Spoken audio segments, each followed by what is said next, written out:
Thursday, December 11th. I'm Adam Walsh, and this is The Signal. Today on the show, we're talking about tech and potential, from billions in planned Ottawa defense spending to this AI future we are living in. What might it mean for business and all of us here in Newfoundland and Labrador?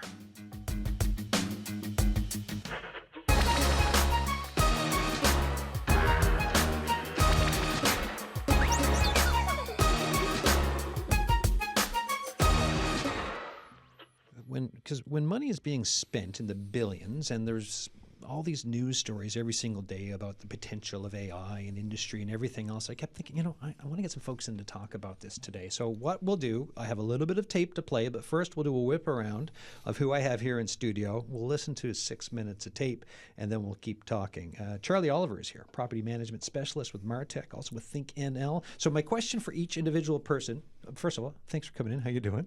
Thanks for having us. I'll go around and I want to ask each of you first, coming into this conversation, what's the big thing on your mind, whether it's defense spending, tech, all of it, the potential for Newfoundland and Labrador, in like a, half short answer?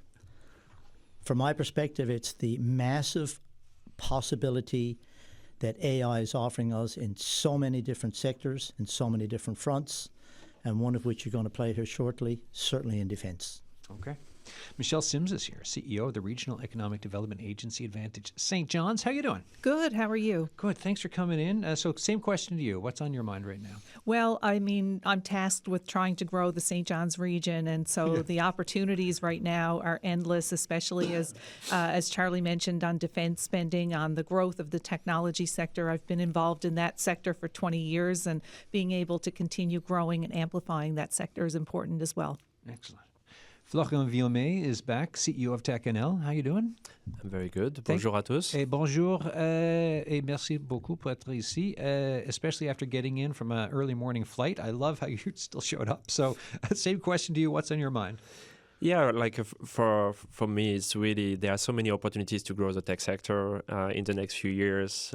Right now, the tech sector contributes 1.8 billion to the economy, over 10,000 people are employed. So for me is what are the different ways we can grow the tech sector, from defense, the defense funding, from AI adoption, provincial procurement, and how do we also continue to have a continuous pipeline of new startups. So all those opportunities are exciting, and what we are thinking is that how do we leverage all of them? Yeah, excellent. Karen Morris is here, Atlantic Canada for the Council of Canadian Innovators, Senior Advisor. How are you doing? Great to see you, Adam. Yeah, thanks for being back on the show. I wasn't here last time you were here, and great to see you because we've known each other for years. So same thing for you, same question. Absolutely. So Council of Canadian Innovators, lucky me, I get to represent our 20 incredible members in Atlantic Canada and 170 homegrown innovators across the country. I think right now what I'm thinking a lot about is scale and how we meet this moment. And, before the show started, we talked a lot about AI, defense, cyber, mining, how it's all coming together. I think everyone at this table knows that we already have world-class companies in this province who have what the world needs. How do we support them? But how do we also support the folks that are coming behind them to build and scale and grow? Excellent. All right. Great opening salvo, folks. Here's where we will go with this, because we talked about the federal government putting billions of dollars into rebuilding, rearming, reinvesting in the Canadian forces in their 2025 budget. The term that's been used is generational, right? So generational investment has been splashed around here, there, and everywhere.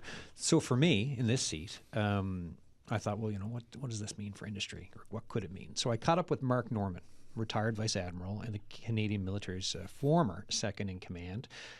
Mark's wife is a Newfoundlander, so they spend part of the year here. They got a house somewhere in St. John's, as I'll say there. I met up with him for a coffee at his place. Mark Norman also advises several Canadian defense companies, right? So we sat down for a chat, which, by the way, aired originally on the This is Newfoundland and Labrador podcast, which I also host once a week, drops on Wednesdays. If you like podcasts, go give us a follow and leave a review. But here's 6 minutes of that conversation with Mark Norman.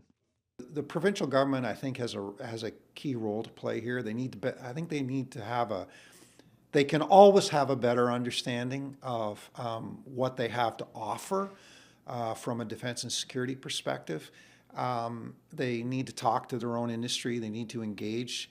They need to be proactive in those conversations, as opposed to waiting for these either associations or organizations or even individual players to come and knock on the door. I think they need to be more proactive. And I see other provincial capitals. I won't name them, but there are some other provincial capitals where they have defense and security advisory capacity that's tied into either their cabinet office or into the senior echelons of the bureaucracy. Full-time, part-time, doesn't matter. It just so that they have 1-800 who do I call shouldn't be just when there's a problem. You need to start building those conversations on an ongoing basis. That builds trust, that builds understanding, and hopefully it eliminates surprises. Newfoundland, like everywhere else in Canada, has as much right to access these opportunities as anybody else. But they're not going to come here if Newfoundland doesn't go out and seek those opportunities with some either proactive or aggressive attitude. Not to be nasty or rude, but the federal government has a whole bunch of other problems that they're trying to manage, and they're trying to be fair about it. But there's huge. I genuinely believe. I go back to this rising tide floating all boats scenario, or lifting all boats. You want to take advantage of the tide, well, you got to have a boat. And Newfoundlanders know, I'm being metaphorical here, know how to build boats, but you need to have a Newfoundland and Labrador, defense and security, aerospace posture.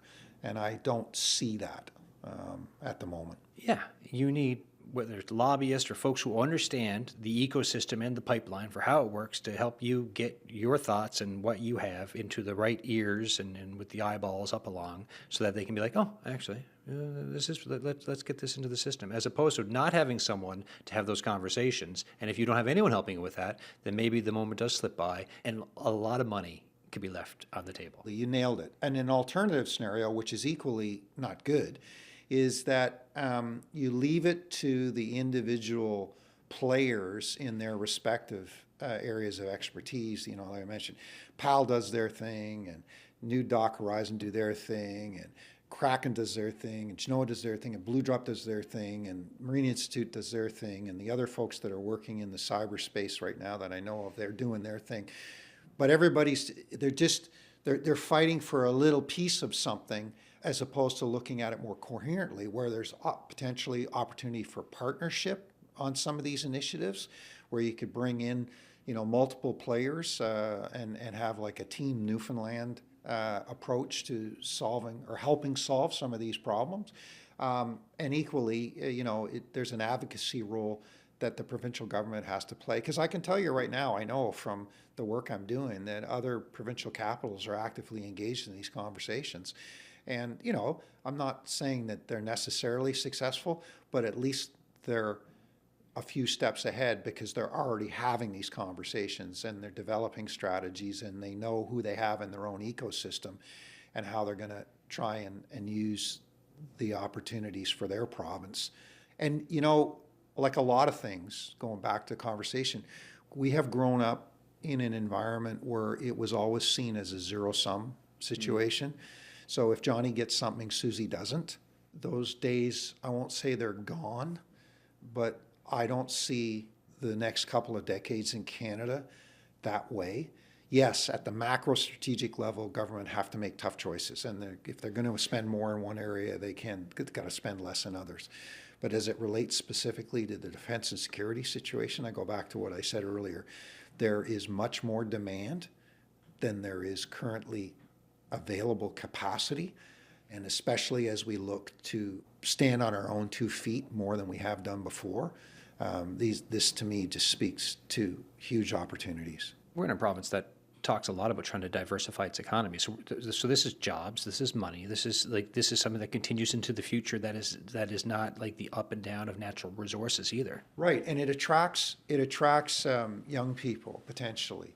Not to go off on a story, but a friend of mine was on a train in Ontario a while ago talking to some young engineering students. They were going to graduate. They weren't sure what their future was going to be.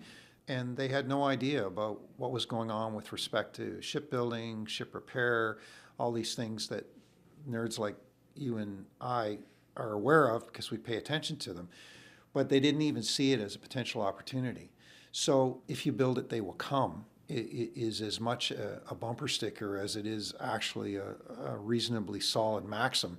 So if you start to build opportunity, and you can see that already with some of the companies. I mean, Verifin is a poster child for Newfoundland success in many respects. But it encourages Newfoundlanders to stay in Newfoundland because there are real opportunities. The STEM sector is a huge attractor to young people for future opportunity. But if it's not here, they're going to chase it somewhere else. Human capital is just like every other form of capital. It chases opportunity. And if the opportunity is here, guess what? No guarantee they'll stay, but you're increasing the probability that they will stay. If the opportunity's not here, then guess what? You can almost guarantee they're not going to stay. A recent conversation with retired Vice-Admiral Mark Norman there. Mark is also advising several Canadian defense companies these days, so we chatted here in St. John's. You're listening to The Signal. I'm Adam Walsh. We're talking about the tech industry spending, defense spending, AI, potential for this province. Big old group here in the studio. Who wants thoughts on what we were just listening to there? I think there's a lot that we could unpack, right, from keeping young people here, developing the economy, what it can mean for a all Newfoundland and Labrador approach as opposed to individual approaches. Charlie, go first. Yeah, let's do it. So Mark hit an awful lot of really, really good points. And if we unpack it, we can go right down to the importance of education to get us to where we need to be. Higher level, he mentioned provincial governments, provincial capital, setting the stages for the development of industry, for its growth. And if we can use the word infrastructure in its most biggest ever way you can, the idea is for the province to create that infrastructural base.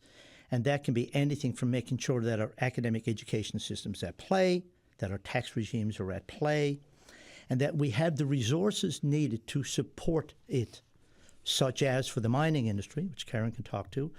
They've got big demands for mining in Labrador. As an example, we need access to electricity. If we're going to be dealing in and focus on the offshore, we are metaphorically center ice. And we have, for our whole history, lived, breathed in, on, and under the water. So strategically, and I think Mark would validate this, and if we talk to him more, we are positioned in a phenomenal location to be able to have eyes on what's happening out there. I'll leave it at that as an opening one. I would also add that, when you think about what Newfoundland and Labrador has to offer to the rest of Canada, we have a whole bunch of things that complement the rest of the country in a really, really good way. We have ports that are at, very strategic locations, accessing the north, access to Europe being the closest access point. We have ports like, the port of Bellarme as a great example, housed one of the largest ships in the world earlier this summer to bring the West White Rose topsides out.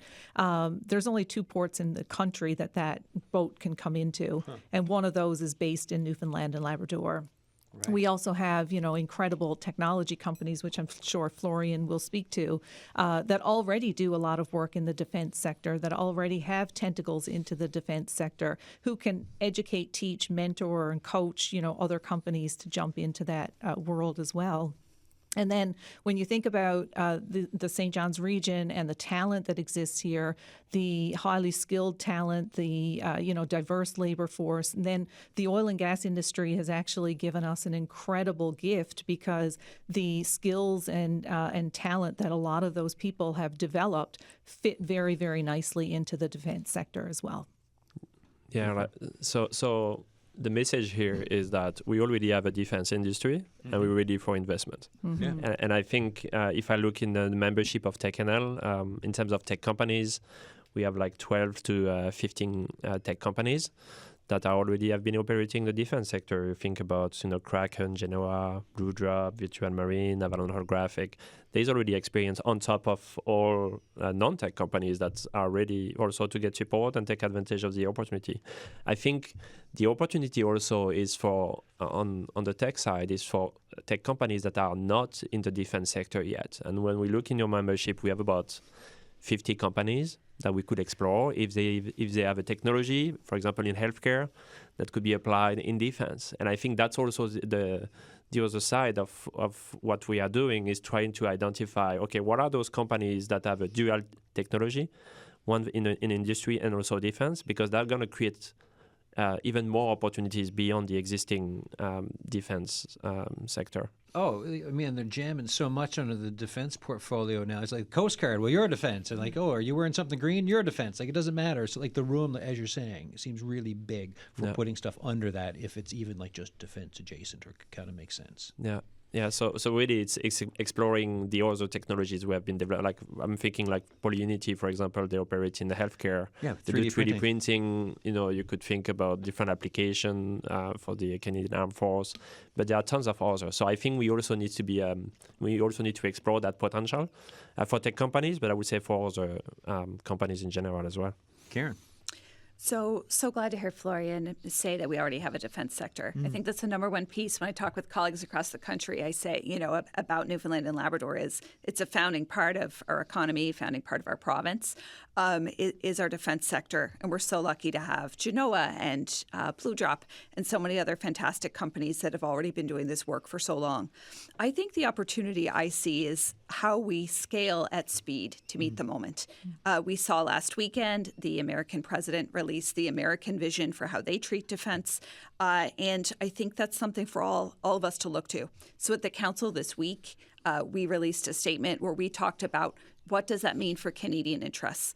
And I think for us, it really comes back to getting business leaders to work together collaboratively for that integration. So Charlie, to your point on mining, defense and AI have great integrations together in the future. For healthcare companies, maybe they have a dual-use technology. So I think it's an exciting time, but really understanding the policy environment around the intangible versus tangible assets, and also making sure that we're really prepared to meet our innovators where they are with speed. So with the previous provincial government, there was this whole bit of trying to open this office in Boston, right? Now, just listening to the retired vice-admiral there, he's like, well, the provincial government needs a presence to be talking like other capitals are with folks about defense in Ottawa. So what do we think about, or what do you think about the province's role, what it's doing now, to perhaps compare to what it should be doing, or what you think it should be doing to help like kind of advertise the suite of what is available for Newfoundland and Labrador? Yeah, and Adam, like that can bring us back full circle. This whole, every industry has hard and soft sides, hard and soft skills. The AI world is becoming perhaps the largest transferable skill set industry out there. So that's going to happen. But we have proven over and over again our capacity to build, manufacture, and to take hard pieces of metal and make them into functioning floating vessels. So we have a skill set. We have a strong union base here. We've got great work ethic. We got the ports, we got the will, we got the passion.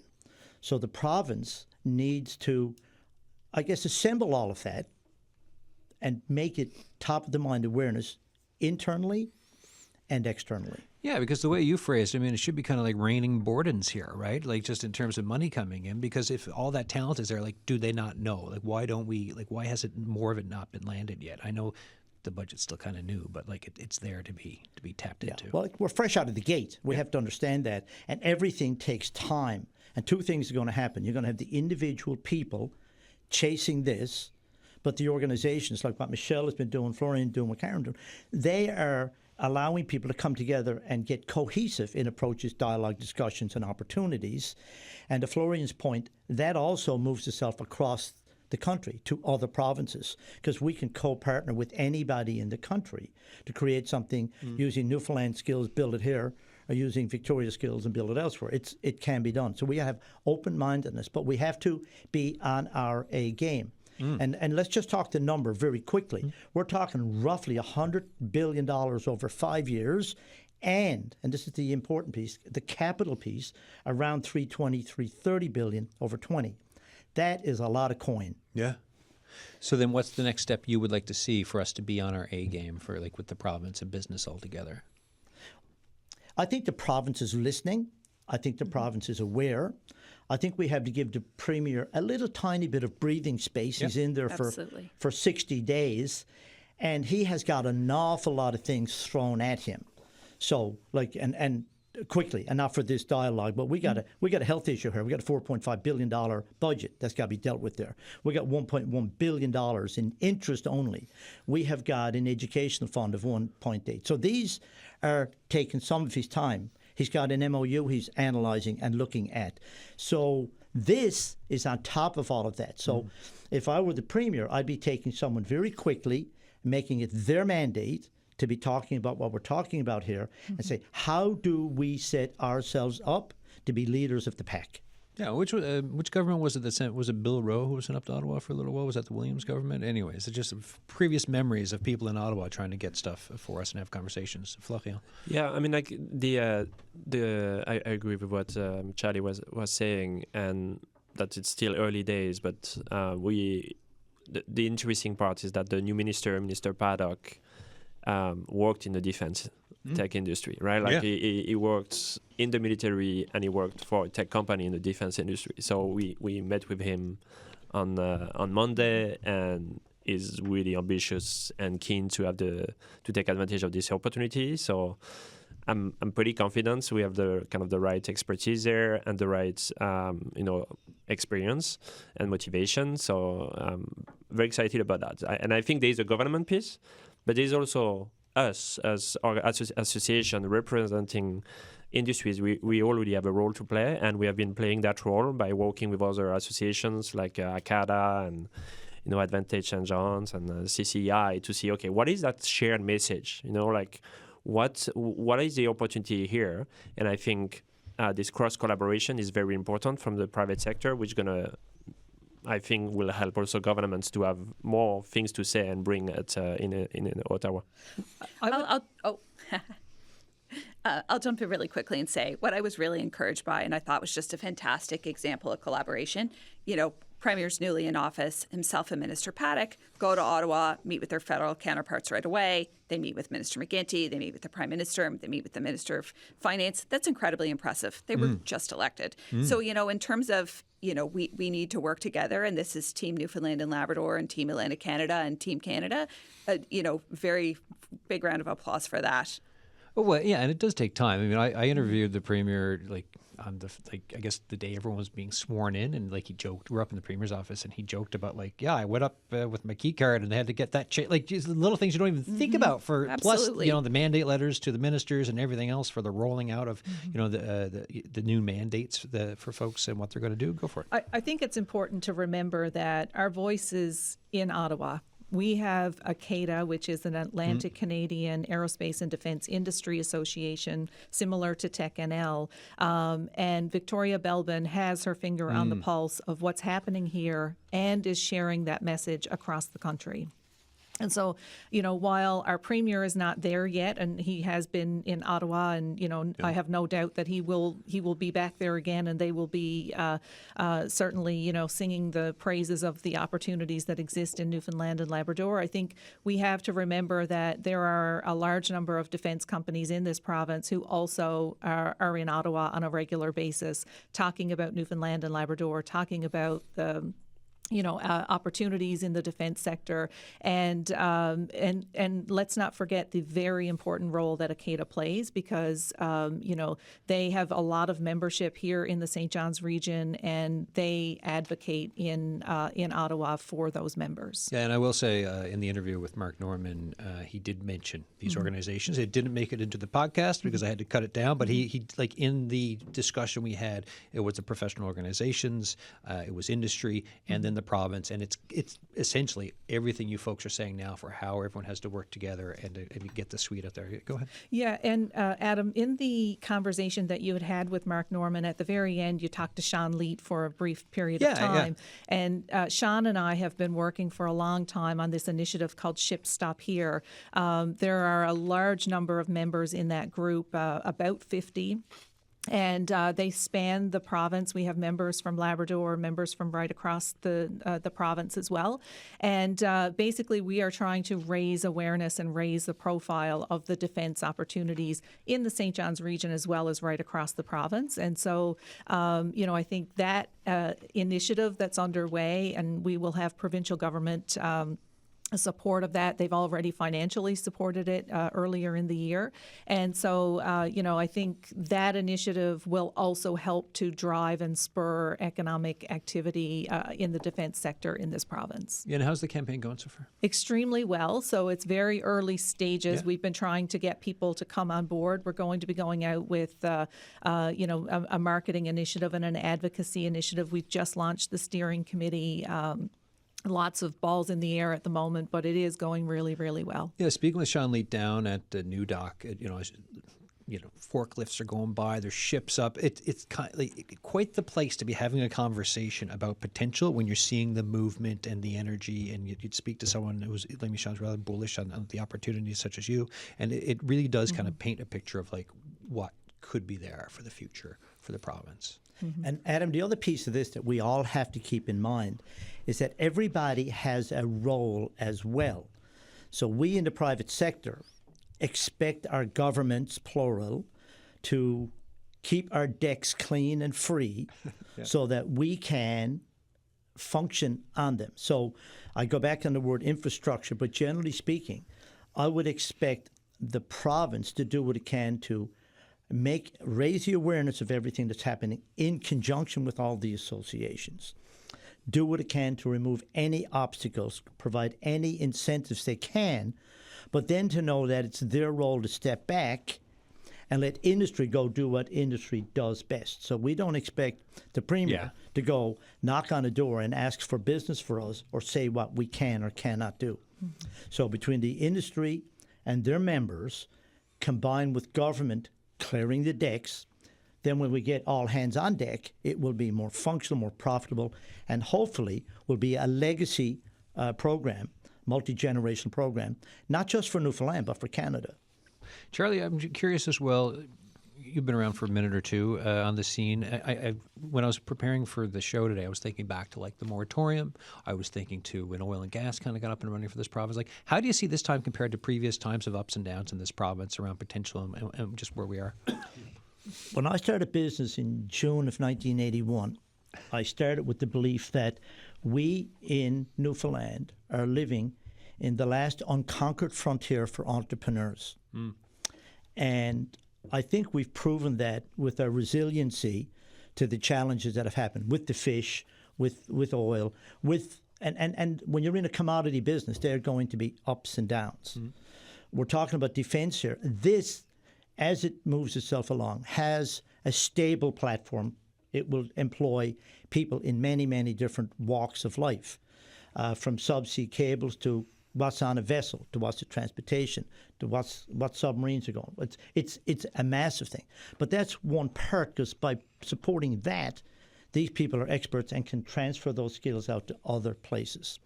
So today, we have, with the right attitudes and the right passion, you get examples like Verafin and CoLab as two that would emulate what we can do when we put our minds to it with the right passion, the right focus. And obstacles are only opportunities seeking solution. Mm-hmm. And I'll jump in there and say, this is a long-term game. The defense pivot, AI, cyber mining, the geopolitical changes to our economies.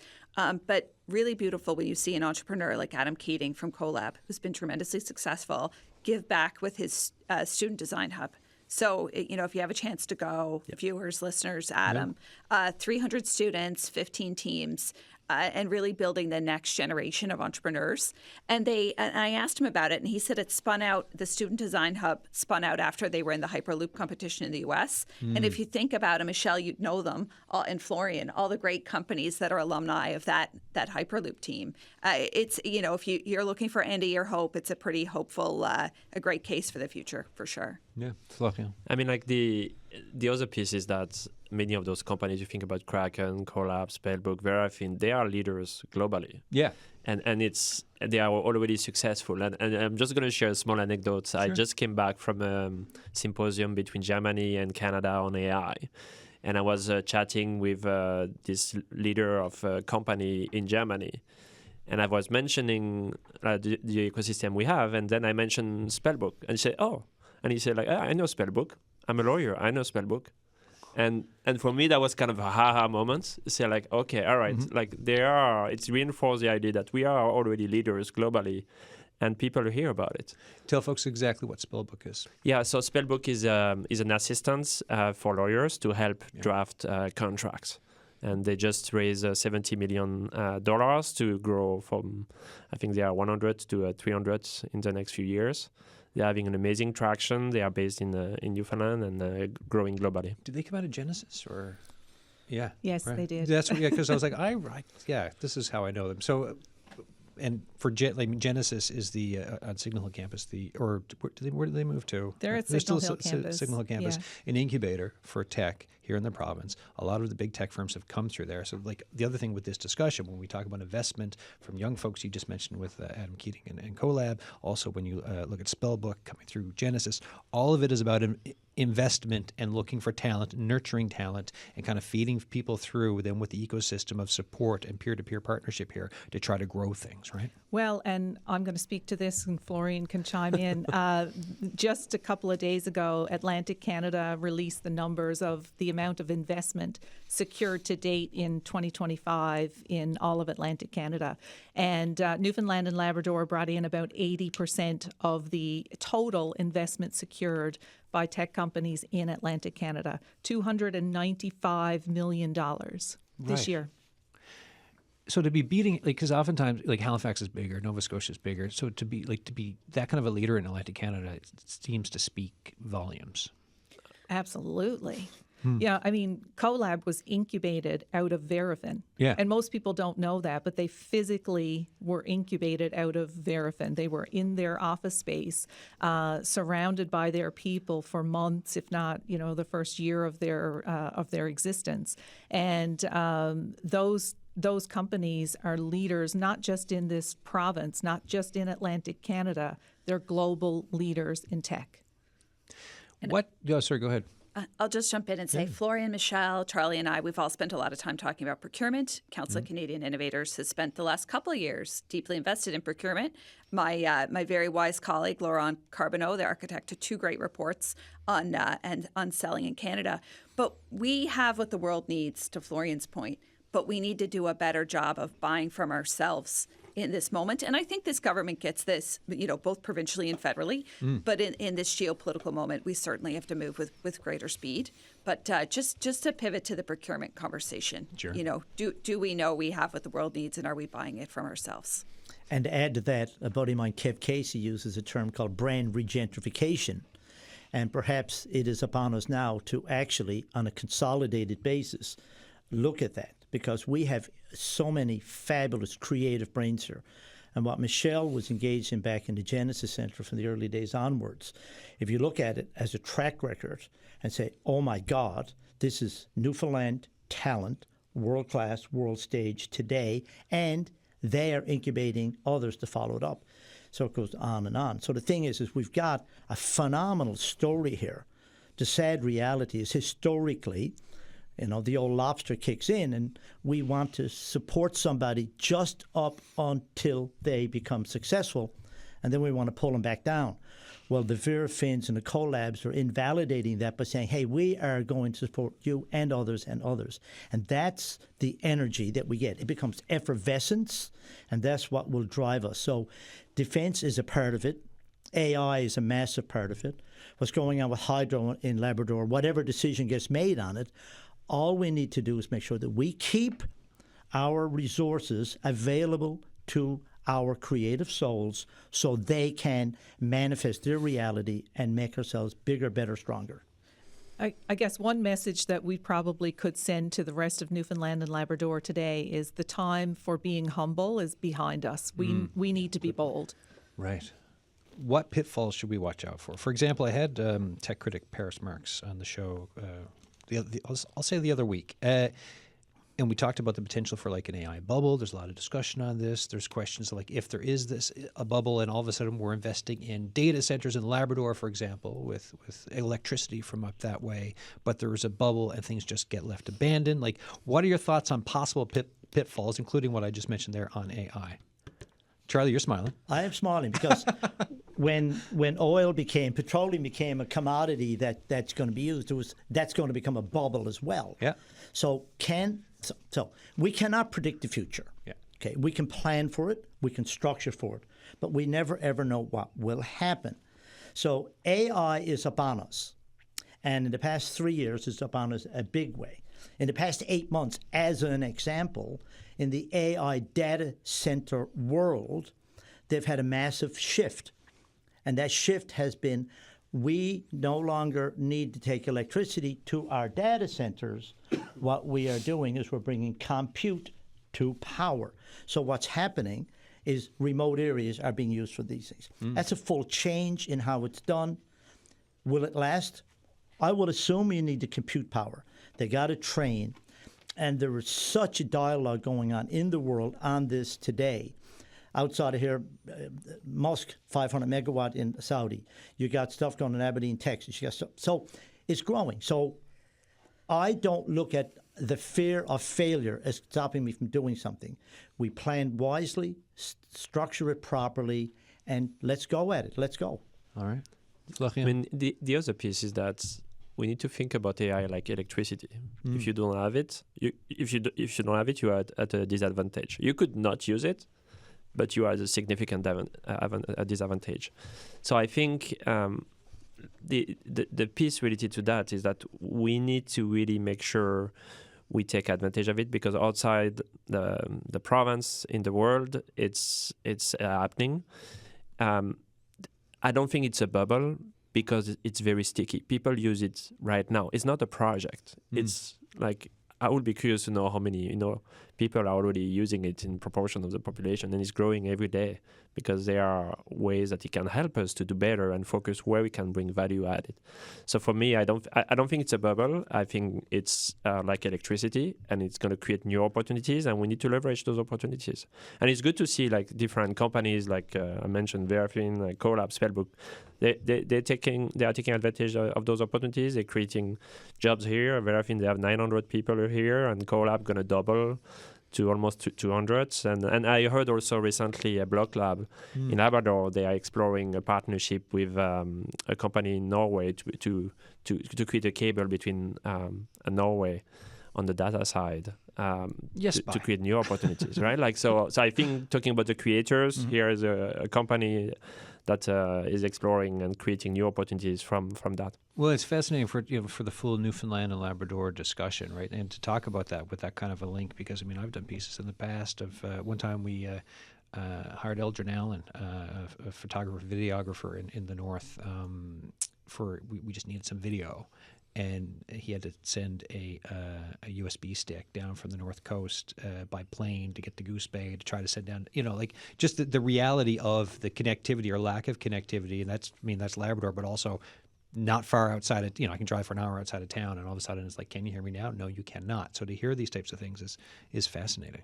Yeah, that's what happened when you give opportunities like electricity, in that case AI, to creators. Right. Okay. I would say one thing, what we talk about the council quite often is stopping the leak of Canadian intellectual property.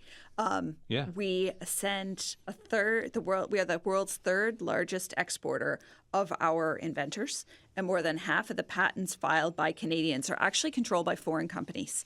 And so as we think about our position in the world, where we are, our safety, our security, our sovereignty, I think that, you look for what we could trip up on. I think we need to make sure that we work to fix this. And I'm not saying that you shouldn't do business around the world. Of course you should. But thinking about the safety and security of your own house when it comes to your intangible assets that are much of the world's economy right now. So then what are the steps to do that?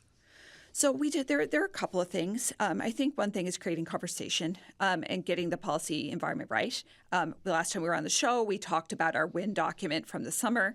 It's what we released in time for the election, what our innovators need to scale, really creating dialogue between lawmakers and homegrown innovators. And I know not everyone at this table represents homegrown innovators, but collaboration, dialogue, important for all of us. I'm so glad to see it's happening.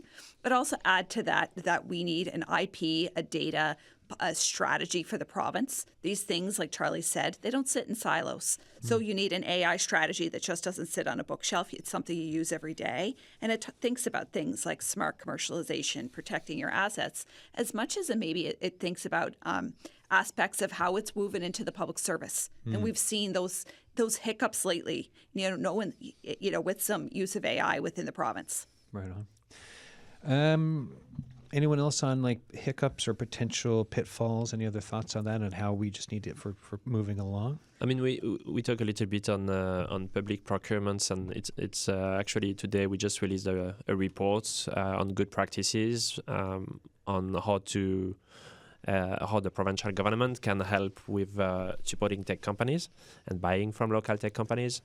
I think, and the intention of that report is that, to be fair, we ask a lot from our government, and they also need to deal with some constraint, right? There are trade agreements, and we know that everything's changing now. There are regulations, and sometimes it's challenging to find the way to navigate that, to buy local, to foster innovation. So that's why we created that report, to learn from other places on the good practices, and today we just released a report. We already had a conversation with the chief procurement officer on it. They were very Frank Butler.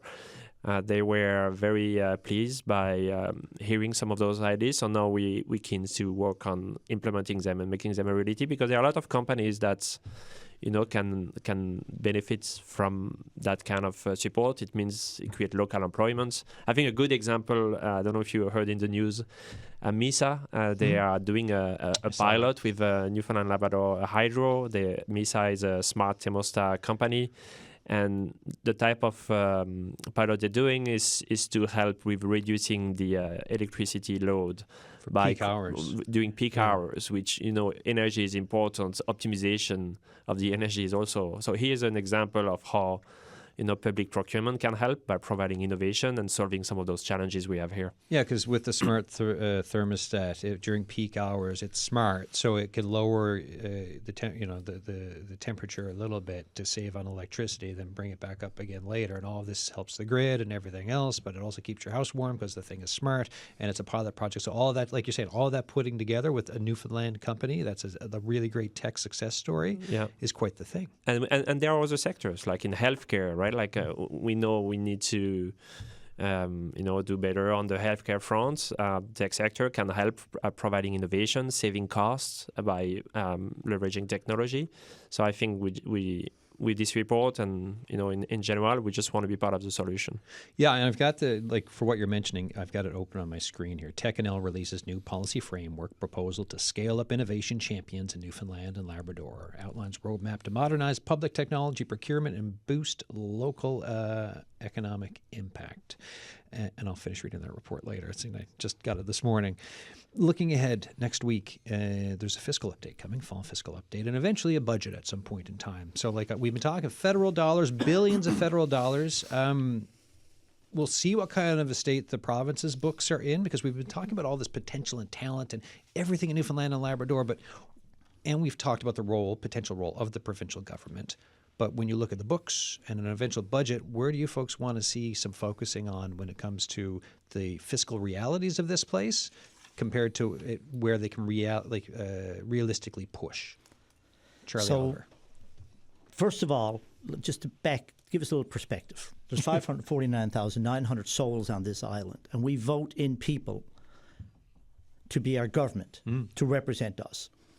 And when we elect them, many of us think that they all of a sudden pick up the magic skills to be able to do magic.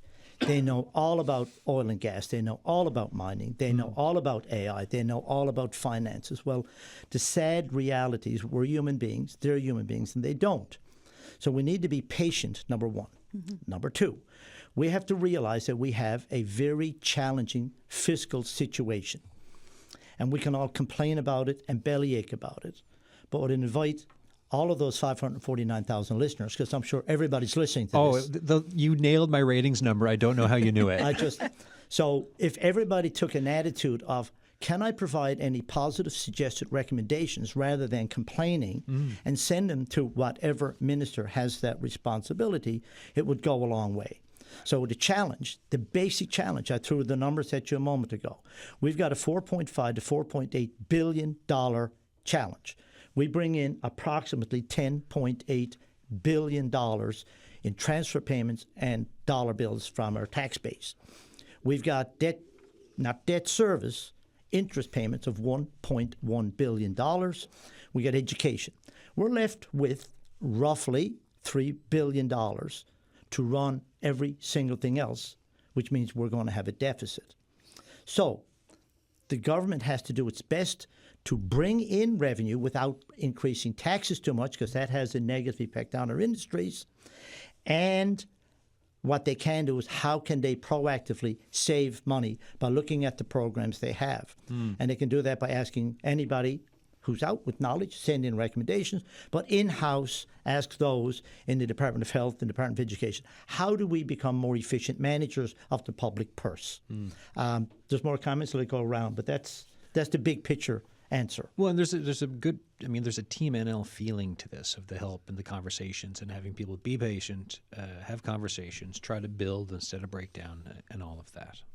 Michelle, thoughts? I'm on the Business and Investment Corporation for the provincial government, and they give out a lot of funding to innovative companies.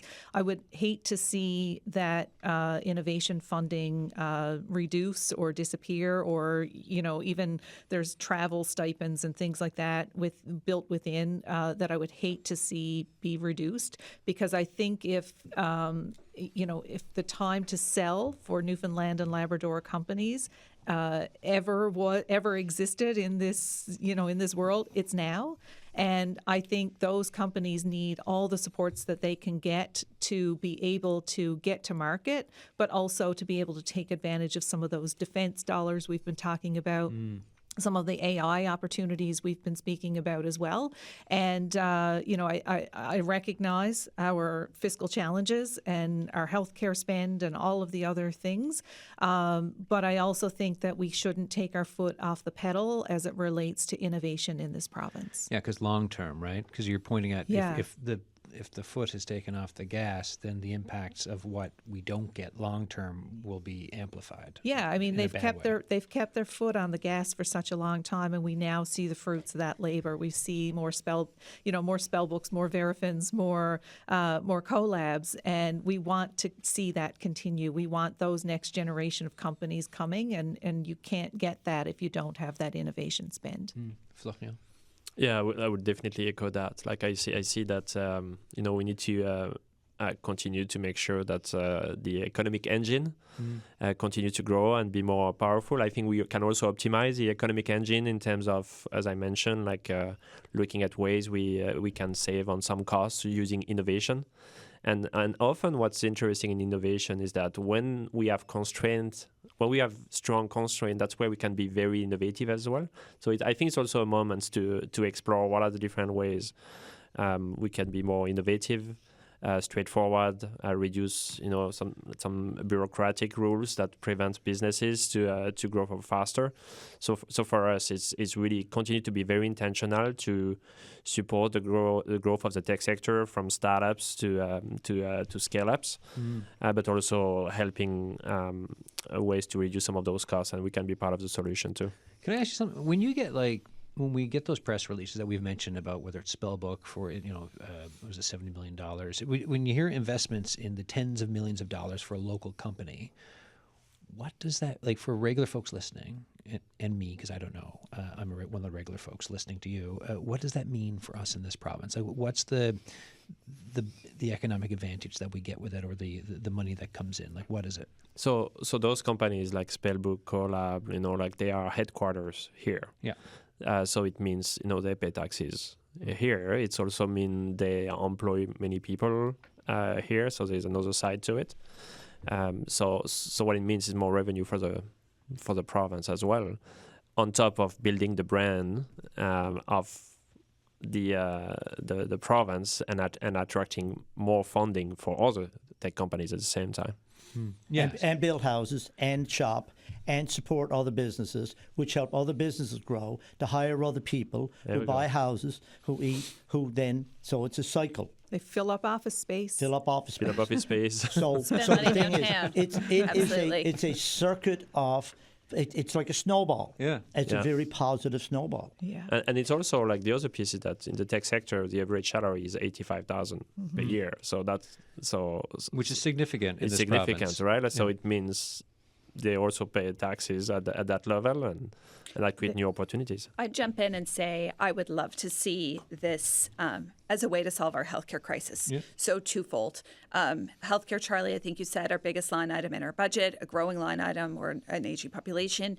Use our homegrown innovators and local products and services, Newfoundland and Labrador, first where we can, regional, Canadian, to cut one of my favorite examples of a way that an innovator is solving our productivity challenge is Tech Squad. They deal with appointment cancellations, huge productivity solution for a healthcare system in crisis.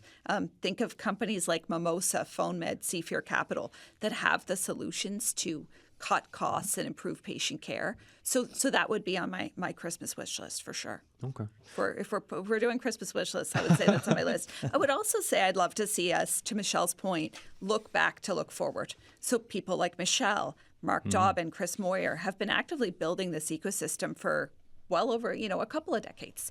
And I think that as we look back to and look forward to the success we've had, to Michelle's point, we certainly need to keep it going because we've, the ecosystem has done really incredible things. This is the point where I say final thoughts. Final thoughts. We've got about 45 seconds each, 30 seconds. Final thoughts. I would say you can't put a price on pride. So what's the price? There's no price. There's no value you can put on the ability of any of us to walk into a boardroom anywhere in this country, anywhere in this world, and list off any of the incredible innovators we've talked about today. All right. Florian Villaumé, thoughts? We have tons of opportunities as a province and with the tech sector. I think if we are very intentional and strategic around leveraging the opportunities in defense, AI adoption, provincial procurement, and startup creation, I think this tech sector and the province in general will be in an amazing state in the next few years and in the long term. So what's something you're watching for in the new year? In the new year, some of the thing I'm looking at is how we're going to be very intentional in attracting that defense funding. Yeah. That's kind of a big thing. I think on our side, we're going to look at, how do we support our members who are in the defense sector, but also the ones that are not and could be. So that's what I'm going to look at. Of course, AI adoption is super important, and we'll continue to support our members with that. Michelle Sims. So I'll go back to the St. John's region. We have, I think, what Canada needs. We have 2 incredible ports with port capacity. We have ocean tech resources that, if you think about the world over, there's more ocean tech resources in the St. John's region than there is in any other part in the world. Highly qualified people, very talented and skilled labor force. Canada needs to use it. Okay. Charlie Oliver, you got about 45 seconds. And provincially, let us be very, very careful that we don't prejudice our long-term generational resources to solve short-term problems. Let's be very awakened and aware on that. So then what are you looking for now in the new year with 30 seconds left of the show? What's something you're waiting to see? I'm looking for a regentrification of how government has been run, and I'm looking at some creative approaches to big items such as hydro, such as electricity, such as oil and gas, and specifically mining as well. Mining, by the way, last comment, 4,400 jobs in this province. 4,400 jobs with mining. Quite the time. Amazing. All right, folks, thanks so much for this conversation today. Thanks. Thank you. All right, everyone, thank you so much for listening to the show. That is it for today. If you want to get in touch with us, if you've got thoughts for us, the Signal at cbc.ca. Call the Signal line and leave a message, 709-576-5260. Coming up tomorrow, different show, different topic. In 1967, at the age of 23, he left the Mosslands of Ireland to seek his fortune as a principal in Island Harbour, Fogo Island. What happened? Well, you'll find out when I speak with Michael Boyle about his new memoir, New Turf Tomorrow. And are you someone who belongs in two places? Let's explore that conversation tomorrow on The Signal. Cheers.